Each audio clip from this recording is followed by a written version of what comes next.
here with Manuel Mesa of the Campbell Culture Coalition. We are honored to have you here with us and to have a chance to talk about all the great things you're doing in this community that a lot of people sadly aren't aware of. Of course, when we're talking about you, Mr. Mesa, the first thing that comes to mind is the Louie Bluey Music and Arts Festival. I think that's one of the most prominent events in Campbell County. So, care to tell us a little bit about that? Sure. First off, thanks very much for having me here. But yeah, this last year was our 13th annual festival, and it's always held at the end of September. We are already gearing for the 14th annual coming up again this year. We really start our committees early after the festival ends because it almost is a year-round full-time job just getting it all put together. We feel that we know that we're one of the largest events in Campbell County, and we have great people coming in from really the region now. And really, we do surveys every other year. We have people coming in from, I think last year it was 18 different states that came to the festival. So wow. We're really excited about that. And it's really such a fine event for Campbell County. It just really promotes the music and legend of Howard Armstrong, which was a musician that was grew up and raised here in the Cumberland Mountains, just overlooking La Follette. And he went on to become an international recording artist and a painter and an artist in many, many different genres. And so one of the reasons that we created the festival was to celebrate his life. And really one of the things that we try and do is we try and talk to kids in the community, because Howard Armstrong was a very, very, very poor man with literally no formal education, and yet he was able to go on and do the great things and be known internationally for what he did. So my feeling is, and one of the things, the message I take to the schools and the kids in the community is, if this man can do it, Howard Armstrong can do it and become as known and recognized for the music and the talent that he had and did, all self-taught, then certainly anybody can do whatever they want to dream about. So that's the message I love to give to the kids. So the festival's a great thing, and we look forward to keep it going. That is amazing. And something I've noticed from the very first time meeting you, Manuel, is how absolutely passionate you are about spreading arts, and specifically with the younger generation, getting them to step up and be creative and express themselves. And what sparked that in you? If you had to say, what made you so passionate about art? Wow, that's a good question. I do have a bachelor's degree in art, but I don't think that's where it came from. I think it really came from what I kind of talked about with Howard. And so Howard even generated that desire in me more. So I feel that art does a lot of things.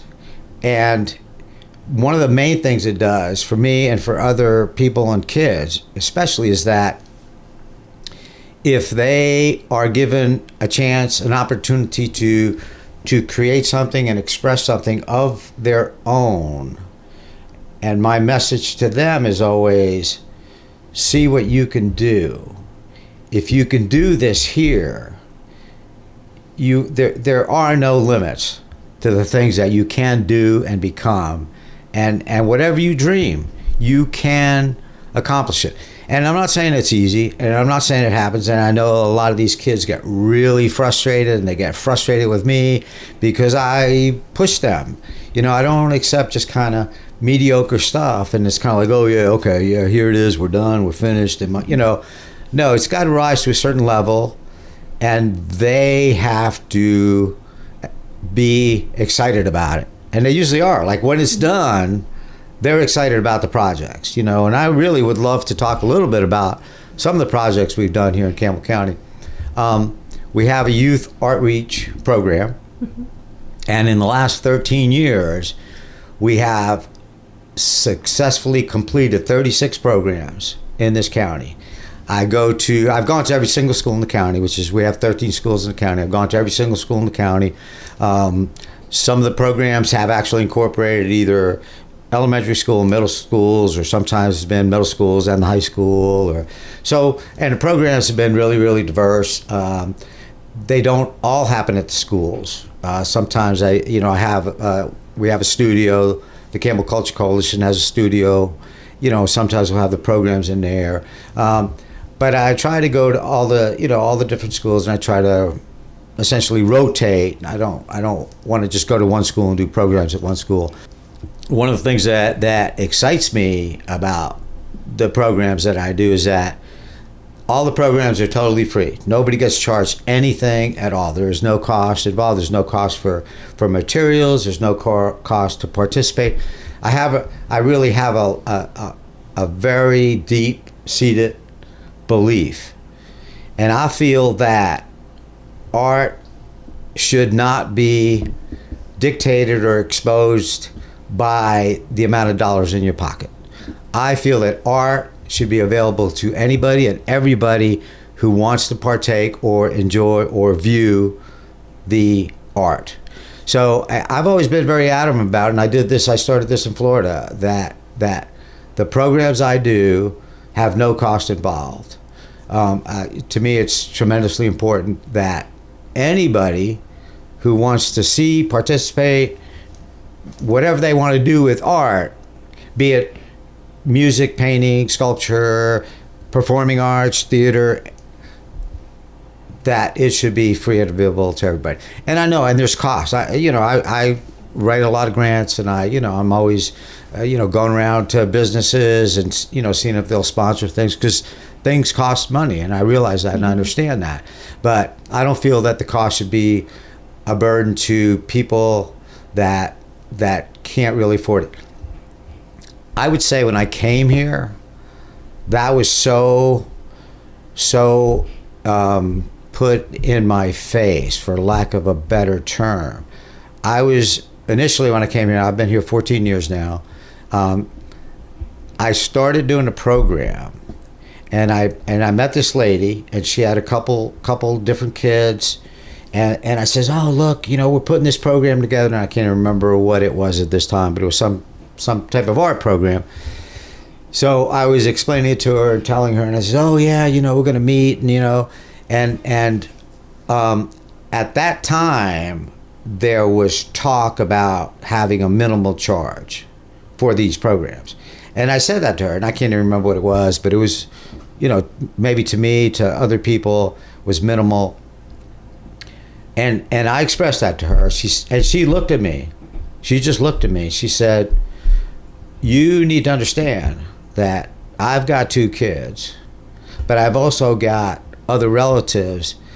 Even if they don't want to participate, if they want to come see any of it, you're asking me to pay. So if I want to take part in this program, which sounds really great, I have to shell out $80, $90, $100. Says I don't have it. So therefore my kids can't take part in your program. At that moment, that very second, I vowed to never charge anybody again for any programming, because why should her 2 kids not be exposed to something like this just because they didn't have, the dollars in their pocket? So yeah, I'm really strong about, offering free programming.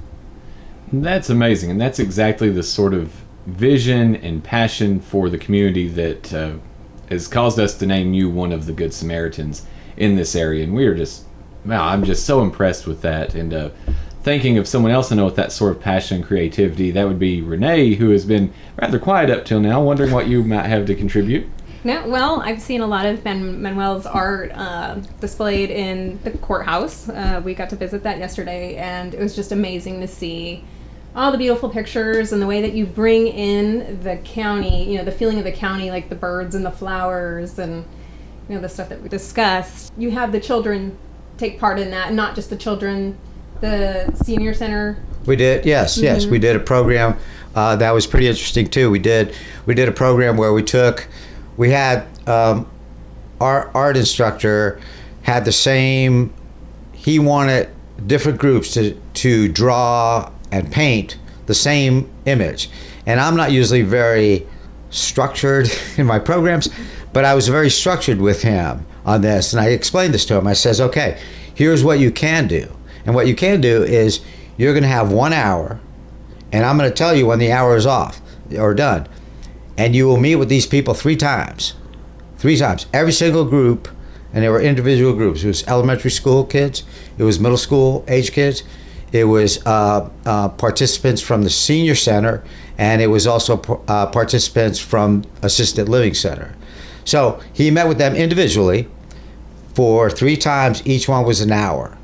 And we wanted to see, with the same image and the same techniques, he used the same techniques for all the groups, we wanted to see what the outcome would be.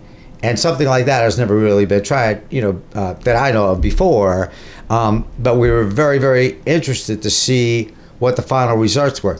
One of the things that I loved about it, and this is one of the things that I always try to do, after all the paintings were done, we always try and have some kind of opening or reception to honor everybody that's taken part and to showcase the work and everything. So we had an opening reception with everybody, and so all the kids were there, and it was at the assisted living facility, and all the kids were there, and it was just so much fun. It's like, because they all had worked on the same image, and all these kids are running around, and it was so great. I mean, they're pushing these elderly people. Then they were in wheelchairs, and they're pushing them around. Says, "Hey, come."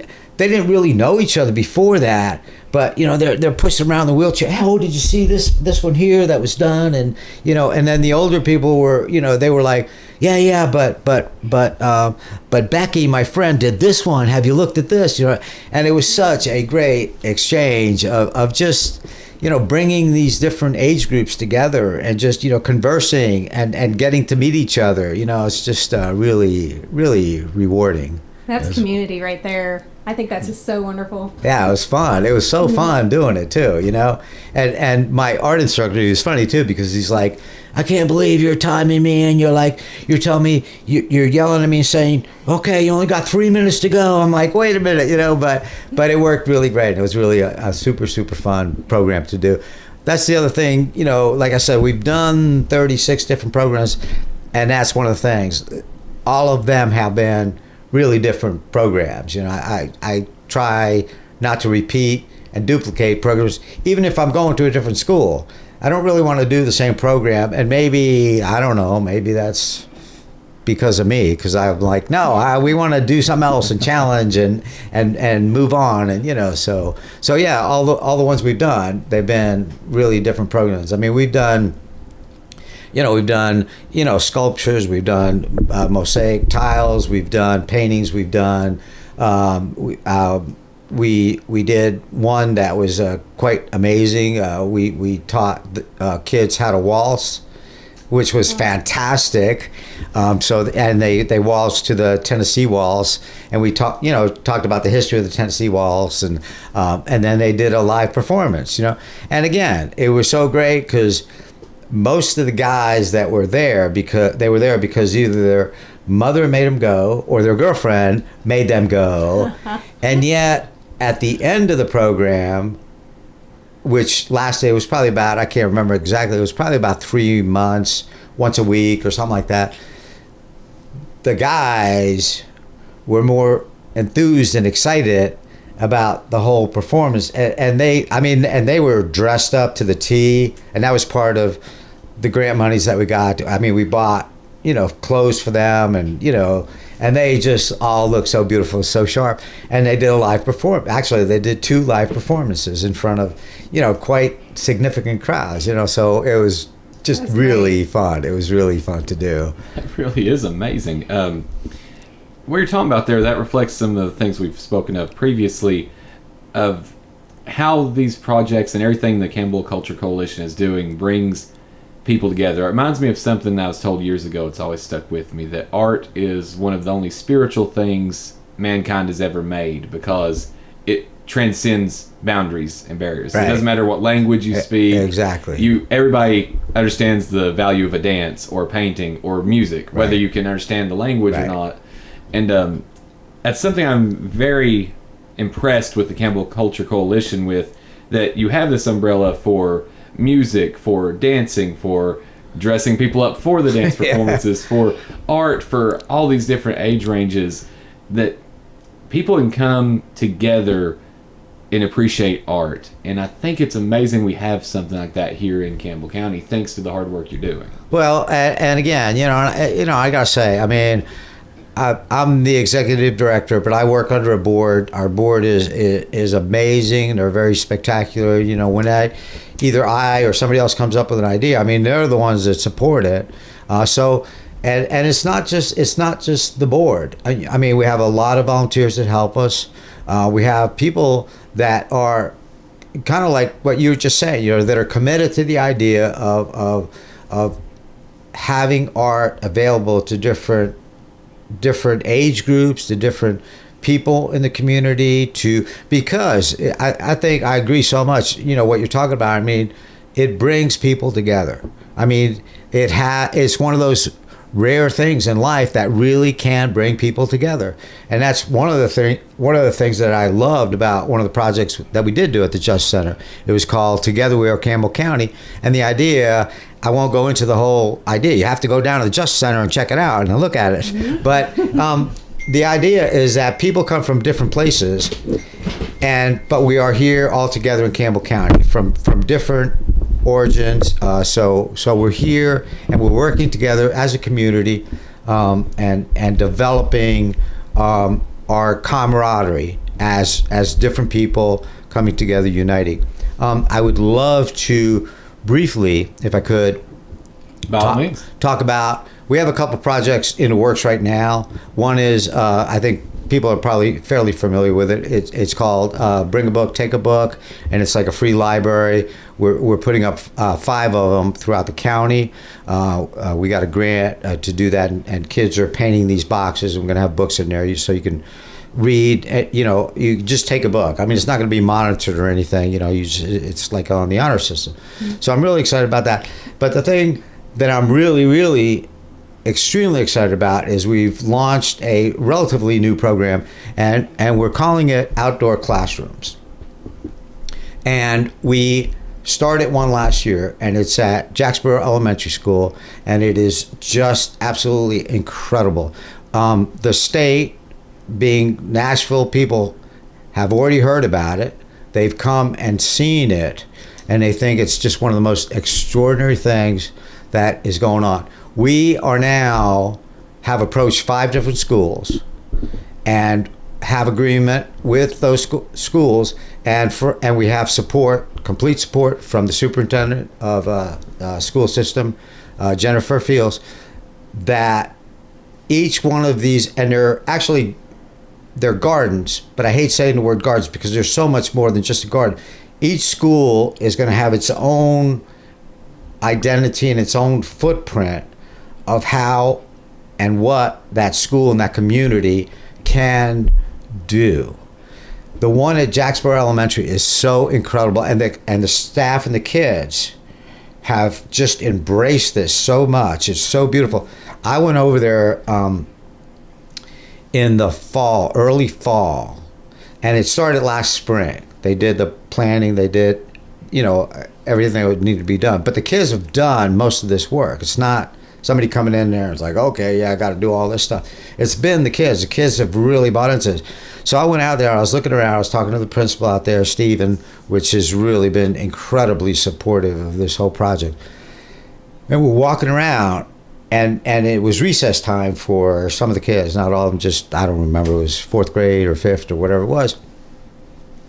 And so it was so amazing. They have a beautiful playground, fairly new playground, pretty close to the garden area.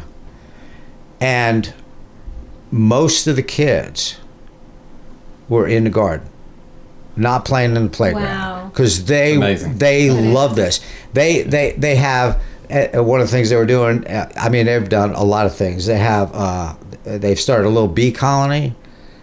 Oh. They these kids have named their bees. I'm like, they're like, wait a minute, how do you know that that's Dee Dee and not, it's like, I mean, obviously they all look the same, but that's how engaged and how involved these kids have become with what's going on there. Same thing, they have like butterflies. We have like a little area for butterflies, and they're naming their butterflies. I'm like, so cute. You don't know, how can you tell the difference between these butterflies? Well, as we start to wrap up, as time gets shorter for us, you brought up something there. The last 2 points I have before I'm going to pass the baton over to Renee. You mentioned about how they all got so involved in these projects, and that reminds me of the last time we spoke about the Art Reach program, that you said your goal with it is the least common denominator. You don't want anyone to, someone they've never owned a box of crayons in their life, but they hear about this and they want to paint a flower. They can come and they'll learn how to paint a flower. They won't be turned away because they're not good enough to meet some standards. Right. And that's an interesting point. I'm glad you brought that up. Yeah, when we advertise these classes, we use different media to draw people in or kids in.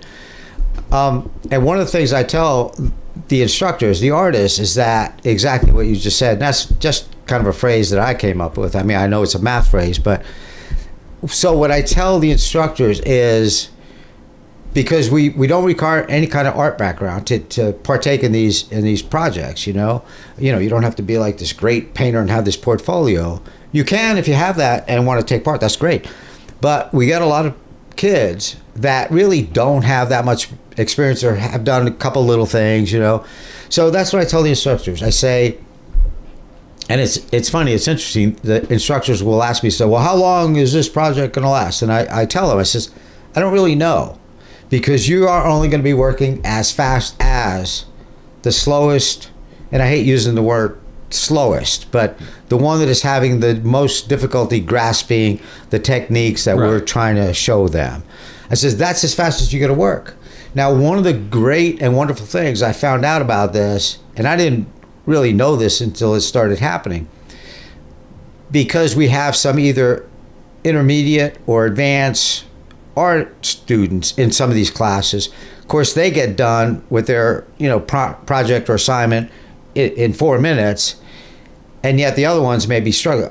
Other students may be struggling. So what we found is, because these more advanced students, they just they get fidgety. They're kids. They're like, okay, come on, let's go. But what we found is that they have started taking the younger, again, I use the word younger, it's not necessarily younger, but the least advanced under their wings, and they're showing them how to do that, because they realize, hey, until this guy or girl gets it, they're not going to let me move on, so I'm going to show them how to do this. So that's been such a great benefit from all of these programs, and it's nothing I really designed. It's just something that, well, as we've already said, art brings people together. Right. Mm-hmm. It's just something that organically grew out of this concept of, oh, no, Mr. Art Instructor, nope, you're not moving on. You've got to bring everybody along at the same pace. So it's been really, really excellent. I've really enjoyed that part of it too. Yeah, that's great. So how do the kids get involved? I mean, do you go to the schools and you talk to the teachers and get some children, or? Yeah, I go, whatever school we have designated. Sometimes it'll be countywide, but usually I target like one school or two for a project. Yeah, I go to the school, talk to the principal. I essentially, have been given free reign to, go talk to teachers and the principals and, whatever program, Jennifer Field and, the superintendent before her have known me and seen the work that we do in the school. So they're like, oh, yeah, if you got, go do it. So that's what I do. I'll go talk to the principal first, say, okay, here's, I want to do this, and this.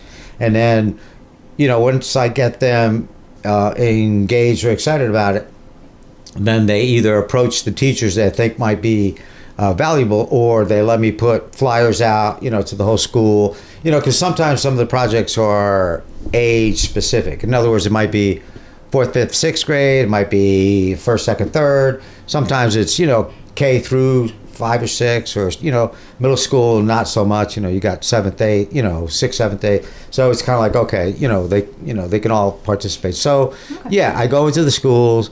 We talk it up, we drum it up, we talk to the teachers, and yeah, and then we get, then we have either call in place, or they can sign up, they're at the office, okay, yeah, sign up, and and then of course, and I always talk to the parents, and and make sure they understand what's going on, what the process is. It's maybe another funny thing, I don't know, probably a lot of parents don't like this, but I don't allow my parents into any of the classes while the classes are going on. Because another thing I found out, kids will perform to the parents. I don't want them to perform to the parents. I want them to perform to the parents when it's done, but not going through the process. Because it's kind of like, oh, you see, Mom, what do you think? Is this okay? And if Mom says, oh, it's not really good, I don't really want that feedback right now. I want the artist to give them feedback, and the volunteers that are there, and usually the volunteers are art-related people too, those are the ones that are moving this project along, not the parents. And I've had a couple of parents say, what do you mean I can't go in there? I'm like, wow, you really can't. You drop them off, and then you can pick them up, but you can't be in there, One thing you mentioned there as we get ready to wrap up, about the volunteers. For those that have heard about the Campbell Culture Coalition, all the great work you're doing, that are now interested in helping you all out monetarily or with their own time and labor, what can they do to contribute to that? Yeah, that'd be great. We do have membership drives. We have annual drives, and you can go to campbellculturecoalition.org. And we have payment schedules there, and they can sign up and become a part of this. Or you can go there, and we have email address on there. So if you have questions about any of our programming or what's going on, or the Louie Bluey, you can just write in there, and we'll get back to whoever's asking for information. Also, too, you can go to louisbluey.org. And there's a world of information there about the Louie Bluey, all the history of it and what's happened and what's, coming up for this coming year. So that's definitely the best way of contacting us, and hope to hear from the community at large, because we got a lot of stuff going on and we need help. That is so great. Yeah. Manuel, we can't thank you enough for all you're doing for the community, and being here with us as a good Samaritan for WLAF. Again, I thank you and encourage everyone to get involved in the wonderful work you're doing. Thank you so very much, and thank you for this great honor, and I appreciate you guys and the station, and it's really fabulous. We're gonna keep things moving right along here. Great. Thanks a lot, guys.